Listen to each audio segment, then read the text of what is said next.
Hello, my friends. This is Deepak Chopra again, and we are continuing our series on conversations with luminaries, authors, and anyone who has to educate us about science, consciousness, anything to do with a deeper understanding of who we are and the nature of reality.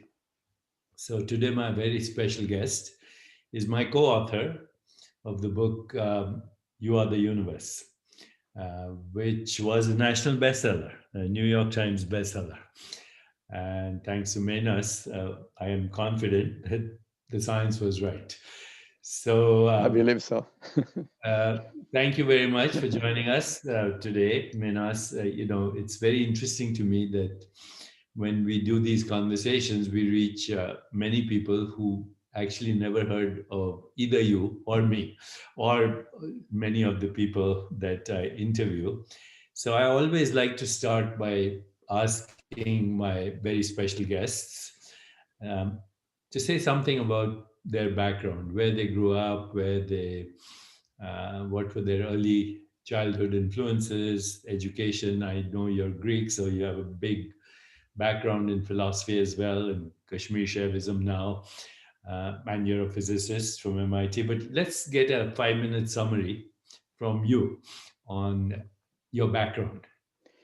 So I was born in Crete in Greece, a beautiful island. And when I was very young, actually starting since the time I was born, I was a painter and an artist.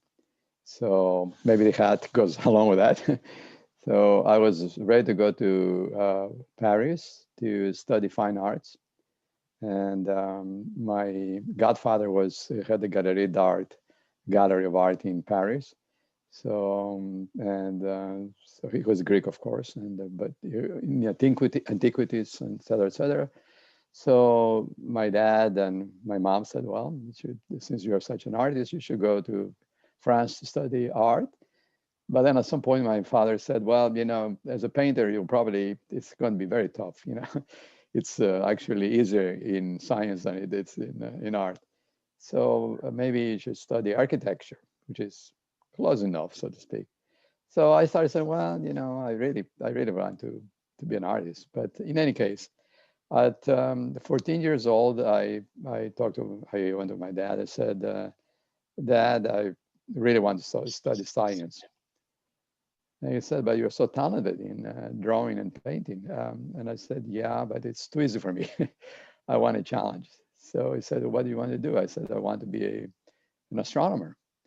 And he said, "Well, then in that case, you have to go to America." So, of course, knowing because he himself had gone to the States, he had become a citizen, et cetera, et cetera. He knew that the U.S. was a place to study um, science. So he told my mom. She's not totally happy because my brother Fotis had already gone to Cornell to study biology, and so I pretty much followed and went to Cornell as undergraduate, study physics there, undergraduate degree in physics. It's actually, I was debating whether to study astronomy or physics, and Phil Morrison, who ended up being my advisor at MIT, he was at the time at Cornell. He said you should study physics, and actually Tommy Gold, who is one of you probably know him. He is the steady state, one of the steady state people with Fred Hoyle. Wow. He said you should study physics, not astronomy. So, and actually, I went to my after I finished Cornell. Phil Morrison had already moved to MIT. He got a position there, so I pretty much got into MIT. I got into actually to University of Maryland, MIT, and Cornell. And there was a debate whether to stay at Cornell with Edwin Salpeter, who is actually a very famous astrophysicist, or go to MIT. So I decided to go to MIT, and I met Phil at MIT, and I said, "Well, I'm here now." From Cornell, I said, "Great." And so I did a thesis with Phil Morrison at MIT. How, Um, what was the topic? It was actually supernova explosions in the interstellar medium. As people may know or may not know, Phil Morrison was part of the Manhattan Project, and he's actually the one who helped assemble the atomic bomb that was dropped on Hiroshima. Mm. And he went afterwards to Hiroshima after the bomb was dropped, and he became a very strong pacifist. He fought in his own way, of course, against the atomic bomb, which by the 50s had become the hydrogen bomb. So he saw the devastation that it was caused by whatever the yield was for the Hiroshima and then of course afterwards the Nagasaki bombs, and I guess it was 20 kiloton TNT bomb. And but then now they had moved to the hydrogen bomb, which was 50 times more explosive power. So Phil Morrison became said that these weapons are terrible. And at some point, actually, we asked him. We had a joint seminars at Harvard and MIT. So I was going to the Harvard one because they also have a good astronomy department and a good physics department. And so we asked him, you worked on the Manhattan Project. Will you do it again? And he said, absolutely yes. So this was actually, it was shocking to the students because we were MIT Harvard students. Who said this? Who said Phil that? Morrison. Phil Morrison said he would still work on it. And he said, we were fighting Hitler. So he said we had to develop the atomic bomb because they were moving towards it. As it turns out, actually, we know from Heisenberg, who was in charge of the atomic project in Germany, that and this is a big debate whether, in fact, the German physicists decided to move away from it because they were concerned, or Heisenberg. At least that's, and of course, Heisenberg was a very close friend of Niels Bohr, who was in Copenhagen. And we don't know the full story, but in any case, the German scientists worked more on the atomic energy, but for energy production, not as a weapon. So in the end, the bomb was dropped on Hiroshima to finish the war with Japan. Very sad. Shows the diabolical side of science, and also shows that you can be brilliant and create a hydrogen bomb and still have confusion about what it means to be human. I mean, really, I think the fact it doesn't matter. Hitler, Japan, America, right? It's inhumane, period, no matter Correct. what. So after he saw what happened, he became, in retrospect, became very much against it. By then, they had the hydrogen bomb, of course, which is much more devastating weapon. And along with other physicists, they were against at the time, the ABM, the anti-ballistic missile, the whole thing, going, which of course eventually Reagan turning back alive. They were concerned about, they thought that these weapons, the mutual assured destruction, will make sure that the Soviet Union and the US will not start a war. But at some point they have to get rid. So Phil went to the very end, along with other physicists at MIT and Cornell, to try to stop these weapons. But in any case, in my case, when I was in Greece, I was looking at the stars, the Milky Way galaxy, and I wanted to study astrophysics. And somehow I just had that feeling that I came from the stars.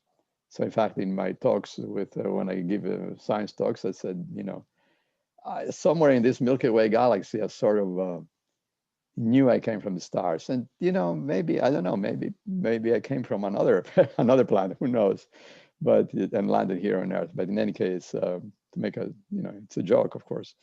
I was looking at the Milky Way galaxy, and I was fascinated by the thousands of stars. We can only see with the naked eye a few thousand stars. But of course, the Milky Way galaxy, you can see That's why it's called the Milky Way galaxy. You can see the aggregate light of so many stars towards the center of the galaxy. And from in Greece, you could see the Milky Way going all the way from Cygnus in the summer to Sagittarius in the southern hemisphere.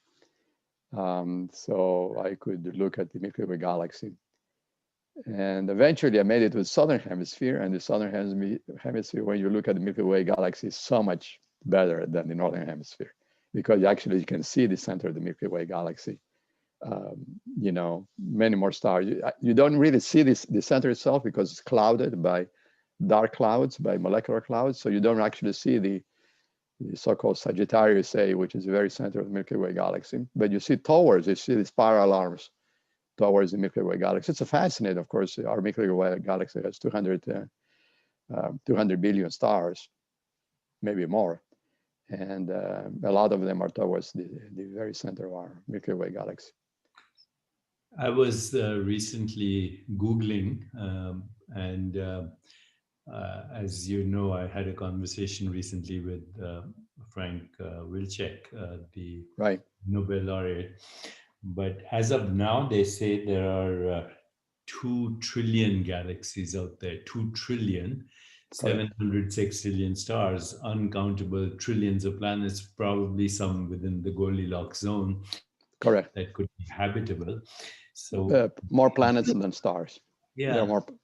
There are more planets than there are stars. So here's what is very confusing to me, Menas. First of all, thank you for that amazing background story. Thank you. It all had to do with the Milky Way, looking at the Milky Way galaxy at night. So also, we are being told that 50% of the atoms in our body may have come from other galaxies as a result of something called gravitational wind. That therefore, in fact, even on a physical level, we are indeed stardust beings with self-awareness.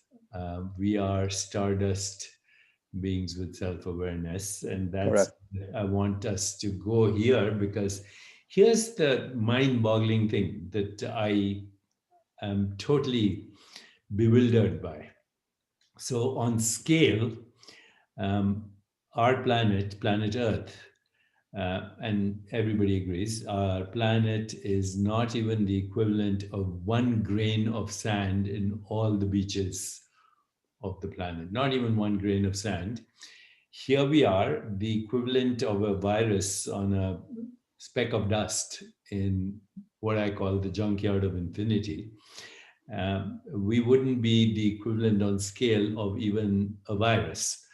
And yet the mind that we have, it can navigate and search and know this in almost infinite expanse of what we call reality. How is it that one particular species, Homo sapiens, on one particular planet that we call Earth, which is not even a speck of dust in the junkyard of infinity, how does this particular species have access to this knowledge? Because when I say you are the universe in this our book, it's actually we're not even speaking metaphorically. Without you, there would be no experience of the universe. So what's going on? So this you're asking the hard questions of science, or the hard questions of existence, human existence. I don't think we're alone in the universe, but it may not be as neat as some of the science fiction movies of the. I'm also on this the table, ET. By the way, I'll let you finish, but give me 1 second, and I want to show you 2 things. One is, of course, we have our book, but then the other day I spoke to this physicist whom I enjoyed. He says the big picture on the origins of life, meaning, and the universe itself. Now, Sean Carroll, yes. Sean Carroll. I read the book, and I disagree with Sean on his premise that consciousness is a byproduct of evolution or brain or whatever. But the book itself is very interesting because he does posit infinite universes and possibly infinite versions of you and me, which actually, when I read the Yoga Vaishishta, it says infinite universes come and go in the vast expanse of consciousness, like motes of dust dancing in a beam of light. So Sure, there's partly Sean may be onto something, partly, not wholly. partly.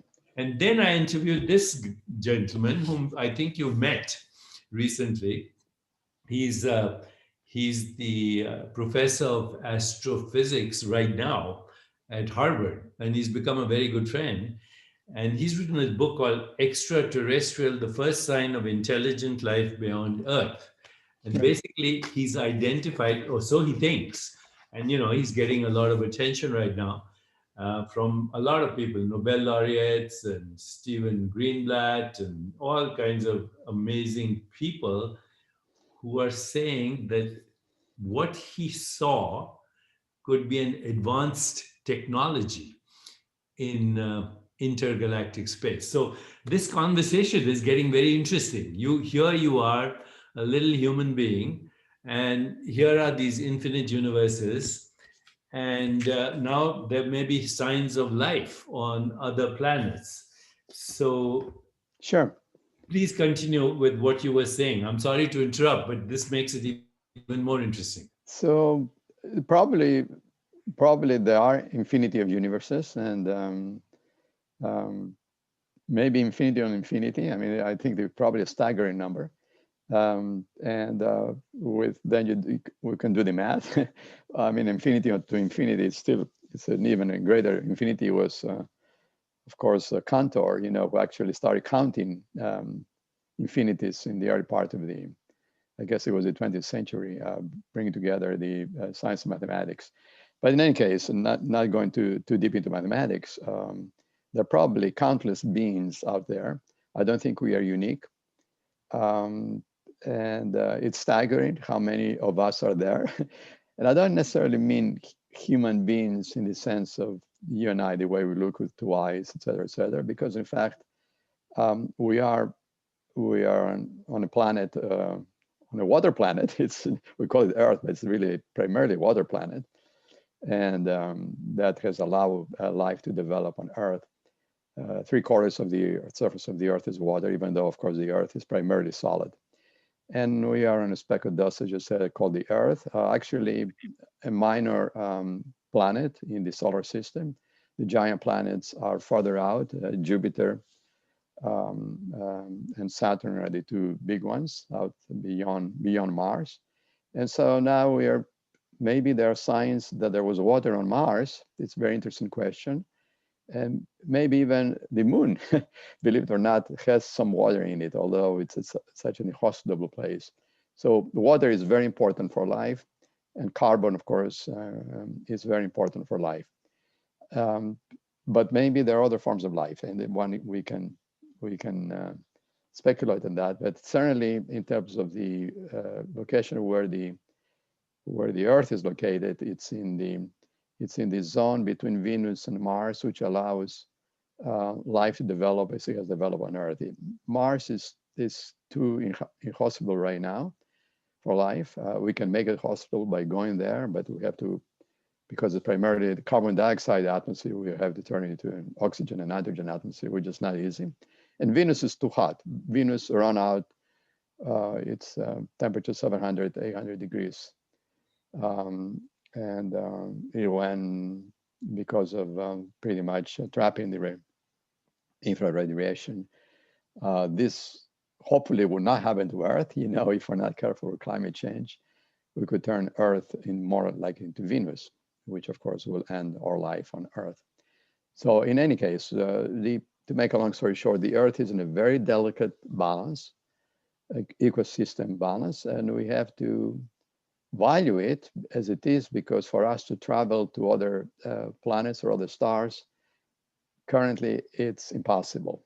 We have Unless to we deconstruct ourselves, teleport, and reconstruct somewhere else. somewhere else. Yeah, I mean, then you get into Star Treks and science fiction, all of that, but it's not easy, right? Okay, so Probably one day we'll be able to travel to stars, but not right now. Yeah. So Menas, we cannot go for more than 1 hour on this Yeah, yeah, conversation yeah, yeah. because of so what I'm going to do is I'm going to ask you a few questions, Sure. just yes or no, and then we'll get to, consciousness. Okay. So number one, yes or no, can any cause be ascribed to the Big Bang? No. Yes or no, are there laws of physics at Planck scale space-time geometry, if there is such a thing? Um, Probably, but we don't know because space and time breaks down at Planck level. Okay. So you said no, probably no. Not the way we understand it here, for at least Yeah. not our laws. Then there is number three, yes or no. Do we know why cosmic inflation 10 to the power of minus 36 to whatever 10 to the power of minus 33 seconds or thereabouts, why is it so precise that the universe tripled every trillionth of a trillionth of a trillionth of a second and then suddenly slowed down? This cosmic inflation that everybody is talking about these days, it seems to be very precisely timed. Do we know how or what the mechanics of Well, cosmic so inflation was? yeah, so there are a number of people back then were working on the inflationary model, and actually one of them was my classmate at MIT, Alan Guth. Yeah, Yeah, he's the so we one who's were, credited with that. yeah. Of course, he was not the only one, but he certainly took it further than others. Mhm. I Alan was, believe is he still around, Alan? he's Good. around. I'm not sure if he's still at MIT, I or, see. Okay. Okay. but in any case, he he was actually working on particle physics and decided to go into cosmology. Mhm. I was already in astrophysics with Phil Morrison. So the question of whether the inflationary as it in its particular version that it has survived now, and when, to be honest with you, I'm a little bit open-minded whether indeed it is the whole truth, so to speak. But the universe seems to be finely tuned for sure. Good. Yeah. So from the get-go, so it's not surprising that inflation itself will be precise, so precise. I see. I see. Got it. Yeah, yeah, Now, what about the fact that 95 or 96% of the or universe or is, a little bit more, right? what about 95, 96% of the universe being invisible, dark matter, dark energy? Do we exactly know what these are? We don't, and this is the big problem. Well, in terms of dark matter, we suspect that it could be, in fact, non-luminous matter. That's what's called the dark matter. In other words, Weakly interactive massive particles or yeah, something. it could be that or some other strange forms of matter, but actually matter that has gravitation, that gravitation still works because gravitation. So it's matter. It attracts, but it's non-luminous. It's not in stellar form, and of course, most of the Milky Way galaxy, which, as I said at the beginning, was fascinating me, is luminous stars.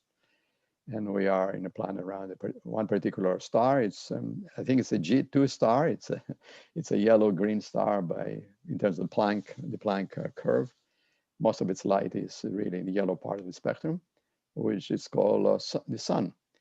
Um, but there are other stars. Actually, the majority of the stars in our Milky Way galaxy are red dwarfs, so they are not like the sun. They're not G stars. They are M stars in this jargon of or galactic names, so to speak, of the stellar names.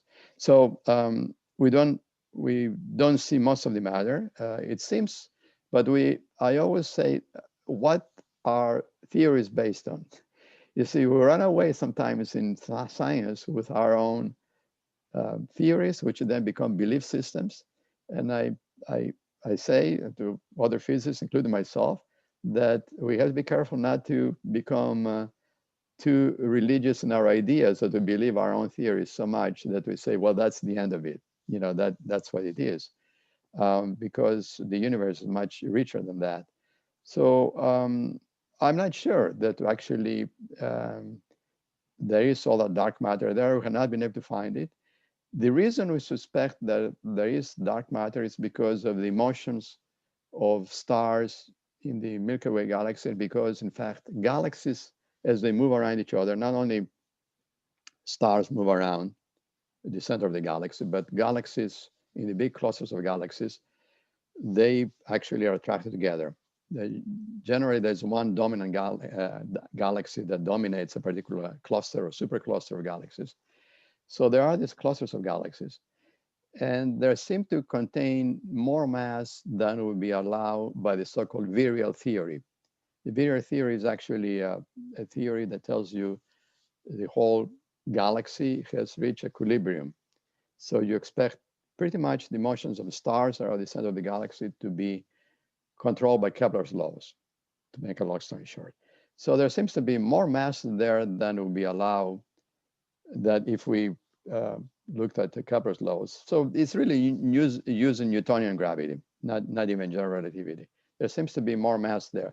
But the big assumption there is that the system is in virial equilibrium, which is not the case. It may not be the case. The galaxies may actually not be, the stars may be still very dynamic as a dynamical system. We believe that actually a galaxy settles into a structure that is more or less in equilibrium. But then we look at the Magellanic Clouds, which are near us, our two companions to the Milky Way galaxy. And it's clear that actually it's a triplet, the Milky Way galaxy, and then followed by these two much smaller galaxies. And at some point, actually, one of the Magellanic Clouds is going to fall into our Milky Way galaxy. And it's going to cause a lot of havoc. It's going to break up a lot of the structure of our Milky Way galaxy. When we actually see interacting galaxies out there. So to make a long story short, yes, maybe, but maybe not. Okay, now That's the dark matter. That's the dark matter. what Now about dark energy? Dark energy is a different story. Dark energy actually acts the opposite of gravity, if I can call it that way in a simplistic way. It was actually Einstein himself who said the biggest blunder was the cosmological constant. Einstein believed that the universe must be spherical. But of course, he knew very well, because he found the general relativity, that eventually the universe will collapse on itself. So he said, well, there has to be some anti-gravity, something that will not allow it to fall back on itself. We're not sure, maybe the universe will collapse back on itself. The cosmological constant was a way to provide a push against gravity, and it turns out actually it's in the vacuum of space. So that would be the dark energy. It's different than dark matter. So dark People say dark, and dark, but they're completely different. So dark energy is basically the energy of the vacuum. Is that what you It's said? the energy of the vacuum, which Now allows. there's a problem with that. This so-called embarrassing problem between the measured value and the actual value. So right. So the embarrassment, here we have to say a little bit more. The embarrassment is because, according to what one expects from particle physics, the cosmological constant should be, which it really tells you more or less how strong this repulsion is, should be huge. And it's not, because the universe is what it is. Universe is, so it's not only embarrassment, but it's hugely embarrassment. I mean, it's not even, we have to let the secret out of the house, so to speak, that we have failed. Fail in what way? Well, you have, quantum physics or quantum field theory, which of course is extremely accurate to 1 part in 10 to the 16. It's really amazingly accurate. Some of the magnetic moments, for example, of the particles are known to huge order of magnitude. Give you a particular answer, and then cosmology, which is equally successful, but has to do, or general relativity, I should say, which has to do with the large structure of the universe, tells you something else. And this, you have two very accurate, very correct, quote unquote, theories in their own way that don't come together. So Okay. this is the embarrassment. And how embarrassing is that? 10 to the 124, 10 to the 123 orders of magnitude.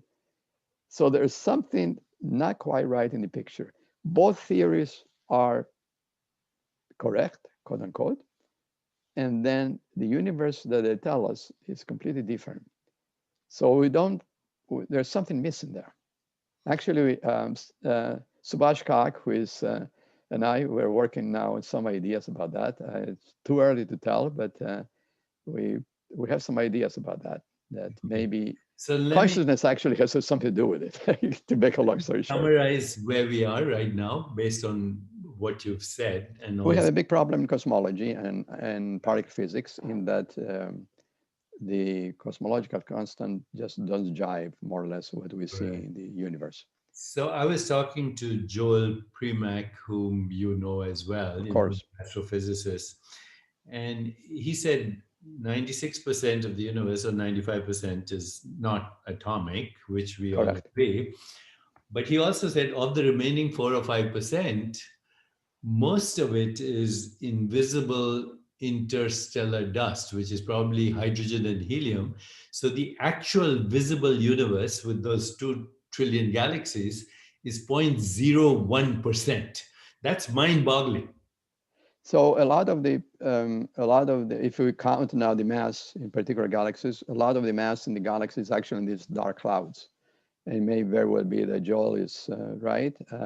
In other words, it has not turned into stars, into stardust. It has not turned into stars yet. But it has the potential. It's atomic, or eventually become. Of course, the planets become molecular, um, and it could be that, in fact, what he's saying is correct. That the vast majority of even the atomic or nuclear matter, so to speak, which forms the nuclei, and then from it to the molecules that can sustain life, is not even there yet. But certainly, even taking that into account, you may have a vast amount of gravitating mass that is a dark matter, and Okay. leaving aside the dark energy. Okay. So we're done with the cosmological part of it Well, now. we're done in the sense that we have reached the edge. So we call that sometimes the horizons of knowledge. That there seems to be something not quite right. Of course, it's very exciting for science because we now have a huge problem, which actually, as scientists, we should try to resolve. Okay, so let's go beyond that. As you know, I've had some contentious debates with people like Richard Dawkins. And in my last conversation with Richard, I quoted Freeman Dyson, who Correct. recently passed away. And, Oh, he did. I didn't know that. Yeah, huh? I didn't know that. Yeah, Yeah, I he didn't know passed. about Freeman. Yeah, he was a Yeah. brilliant guy. Yeah, So he Freeman passed was. away recently. But when I quoted Freeman Dyson, Dawkins got very upset with me. He said, "You're misquoting Dyson. He should sue you, etc., etc." But then I wrote to Freeman Dyson, and I said, "Here's a quote from your book, Infinite in All Directions." And the quote was exactly as I had quoted. Every quantum experiment forces the atom to make a choice. That was the quote. And so, will you please sue me for using this quote, or did I misquote you? And so Freeman wrote to both him and me, to Dawkins and me. And it was an amazing 5 lines of an email, which I hope, saved for posterity. And what Freeman Dyson said, he said, 3 riddles have occupied my mind all my life, all my life. Number one, the unpredictable movement of atoms. He didn't say random, he said unpredictable. If he had said random, that would mean inherently random. But he said unpredictable means to you and me, unpredictable to the observer. So, number one, the unpredictable movement of atoms. Number two, universe fine tuned for mind and life. And number three, our own consciousness. And then he said, I don't know the answers to these riddles, but I think they are connected. So please comment on that. So of course, Prima Dyson, brilliant, absolutely brilliant. And in those three, I know these three problems, we discussed this before. They are, I suspect, indeed, I agree with him, they are connected. They have to be connected because in a very, not because each one of them is mysterious in their own way. And you have three mysteries, and you say, well, the three mysteries must be connected. But the first one, the unpredictable movement of atoms, actually, of course, he meant really the unpredictable movement of particles or Particles. any quantum. Yeah. Um, and he used the correct word unpredictable, because it's unpredictable from the point of view of what we now call the standard quantum theory, which was put together primarily by Niels Bohr and Werner Heisenberg and Wolfgang Pauli in the so-called Copenhagen interpretation, although we know that there's more than one version of Copenhagen interpretation. But it's unpredictable from an external point of view, but I don't believe they're unpredictable in the sense that actually there's always the external and the internal. So we cannot predict, as Henry Stapp sometimes says, we ask questions of nature and nature answers back. But what nature will answer back, we don't know. So this is the unpredictability that they're both talking about. The unpredictable part of quantum mechanics and then quantum field theory is so unbelievable that it works. It gives us accuracy to the magnetic moment of particles, one part in more than 10 to the 9 or 10 to the 16, all the way 10 to 16, extremely accurate. So this is the accuracy of quantum mechanics or quantum field theory, which is its modern version. The universe is also extremely finely tuned. And then looking at the macro scale and looking at our own planet, and you mentioned Goldilocks, being in the right zone away from the sun. It is as if the universe is so finely tuned that it would give rise to conscious being or to beings that look back at the beginning, or they look into the future. Maybe they can even look into the future, so to speak, quote unquote, and try to make sense of the universe. And this is, of course, in our case, human beings on Earth. I don't think we are unique on that. In fact, even on Earth, we may not necessarily be the smartest animals. I think insects are way smarter than we are in the global sense, because if we end up destroying ourselves, insects will still be around. So there you are. But the universe is extremely finely tuned to give rise to life. And then the third one, of course, is the origin of the mind or consciousness. And I will distinguish here a little bit consciousness from mind, because it is the mind, in a way, it's a reflection of the consciousness in the global sense. And this, maybe we can talk a little bit about Shaivism and Vedanta.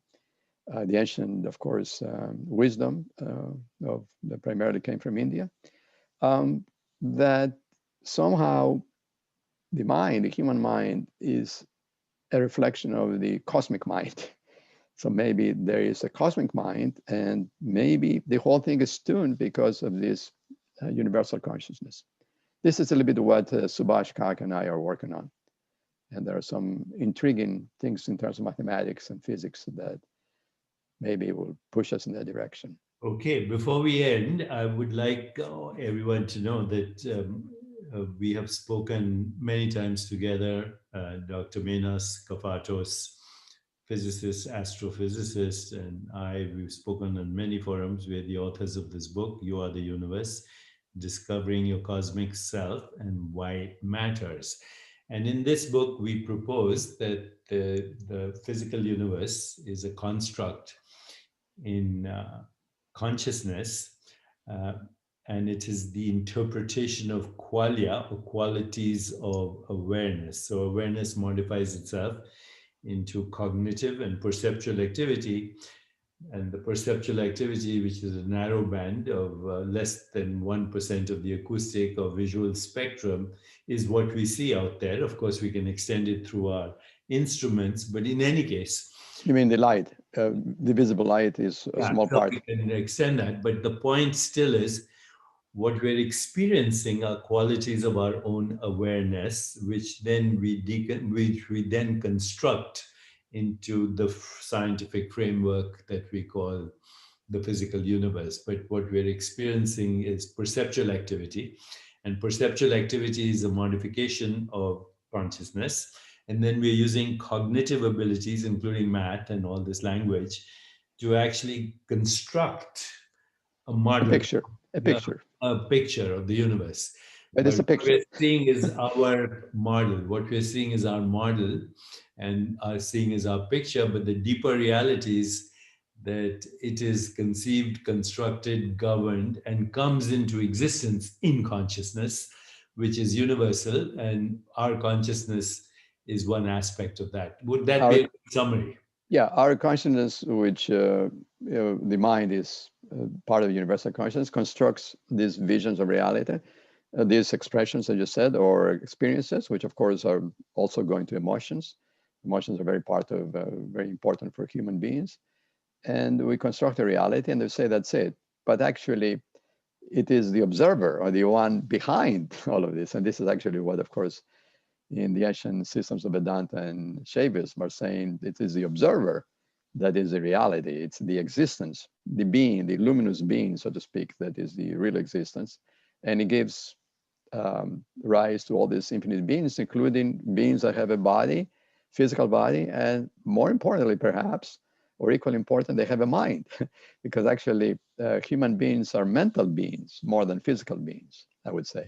Yeah, we spend most of our time in the mind. Right. So finally, 2 minutes on non-duality and Kashmir Shaivism. Of course, we've discussed Vedanta, very similar. Can you summarize the fundamental precepts of Kashmir Shaivism before we run out of time? So the fundamental premises of Kashmir Shaivism is actually our book. We didn't put it in our book in such a striking terms, but we would say that consciousness is reality. This is the first sutra of the Shiva Sutras is consciousness. Chaitanya Matman, consciousness, reality. And consciousness in that sense is the conscious awareness that so reality itself or the being is not just um, existence, but it's actual living existence. And this is actually perhaps a slighter greater emphasis that Shaivism is putting, that it is it's the Shakti, or the energy of Shiva, which creates the universe, creates infinite universes. And she's, of course, she's the same as Shiva, but she's a dynamic aspect. So that would be the consciousness. In Shaivism, it says Chit or Chitti. Chit, of course, is related to Chittam, which is the mind. So the Shaivites will say the origin of the mind, human mind, is Chitti herself. She's the consort or the companion of Shiva, who is absolute existence, which of course is Brahman. So this is where Vedanta and Shaivism becomes one. The ground of being is the existence, but Shaivism says it is dynamic, actually conscious being, cosmic being, aware of itself and everything that exists. That's what you are the universe means. We are everything. Well, that's an amazing summary, and we should get together again and continue with these conversations. I'd like to give this talk a title, and the title is You Are the Universe Update. Subtitle: Cosmological Conundrums, Consciousness,